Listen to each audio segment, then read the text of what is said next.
When I was 17 years old, I decided to move up north from the Key Peninsula located by Gig Harbor, WA, to a quaint little seaside town called Anacortes. It was a picture-perfect little town, just about 30 blocks long, kind of like Ocean Shores in comparison. Anyhow, I was invited to move up there with my boyfriend and his older brother, who was an MP in the nearby military base. As I arrived, I took a left on 7th Ave, looking for the address on my right in this beautiful neighborhood. I finally came to a stop in front of this spooky little house. Just my luck, all this beauty and I get the one creepy house.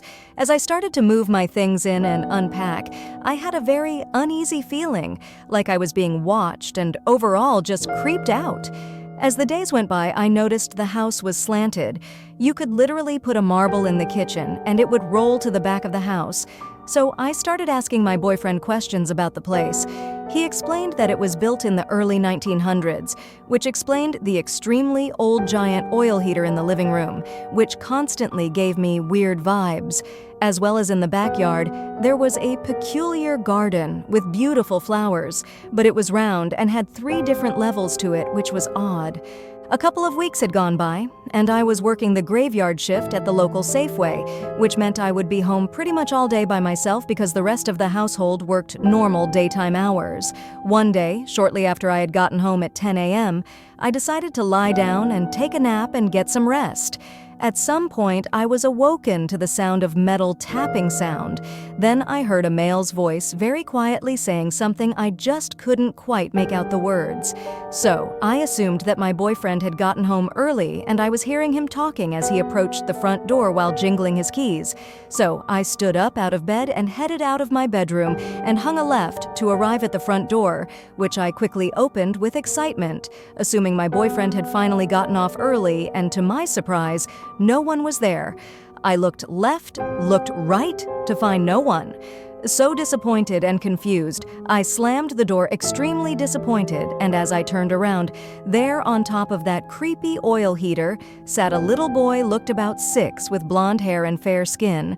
I was in complete shock and could hardly believe what I was looking at. It felt like I stood there like a statue for a minute, as he was just sitting there swinging his legs and giggling, looking surprisingly happy. I turned back around and ran out my front door so fast I didn't even care that I was barefoot and in PJs, running down the road in a panic. I continued to run all the way to Domino's Pizza, where my boyfriend was working. He pulled up from a delivery with a very confused look on his face. "Is everything okay? What are you doing here?" he asked. I sat him down and started to tell him what I heard, what I thought, and what I saw. He was amazingly not seeming too freaked out or surprised by what I had just told him. And come to find out, the reason why was a year before we had moved in there had been a pond in the backyard, and a 6-year-old boy lived in the house with his parents.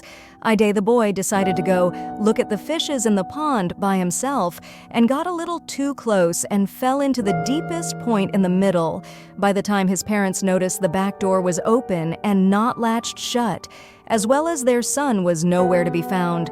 The frantic parents ran out the back door, across the deck and across the yard to the pond to see their son's lifeless body floating in the pond. I was like, "Why did you never tell me this?" And he said he didn't want to freak me out, but also from that day forward, they drained the pond and put the house up for rent. But they explained to anyone who rents that the drained pond is now a garden and they would like flowers to be planted in it for remembrance. Suddenly, everything came together and it all made sense. Needless to say, shortly after this experience, I moved things that were just too damn creepy.